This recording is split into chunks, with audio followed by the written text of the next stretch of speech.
علیہ السلام نے ایک دفعہ فرمایا واللہ لا یؤمن، پھر فرمایا واللہ لا یؤمن، اللہ کی قسم وہ مومن نہیں، اللہ کی قسم وہ مومن نہیں۔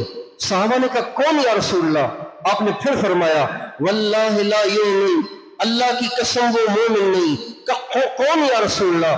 آپ نے فرمایا الذی لا یأمن جارہ بوائقہ، جس کے پڑوسی اس کی تکلیفوں سے محفوظ نہ ہو وہ مومن نہیں۔ ہمارے یہاں شادیاں ہوں تو بھی پڑوسی جنجال میں آ جاتے ہیں، غمیاں ہوں تو بھی پڑوسی جنجال میں آ جاتے ہیں، میلاد ہو تو بھی جنجال، محرم آئے تو بھی جنجال، شادیاں ہوں تو بھی جنجال، کوئی تعزیت کے لیے شامیانہ لگا کے بیٹھنا ہے تو بھی پڑوسیوں کے لیے سڑکیں بلاک کر کے بیٹھ جاتے ہیں، چوراہے بلاک کر کے بیٹھ جاتے ہیں۔ کیا ہو رہا ہے؟ تعزیت ہو گئی۔ واللہ لا یؤمن، اللہ کی قسم وہ مومن نہیں جس کے پڑوسی اس کی تکلیف سے محفوظ نہیں ہو۔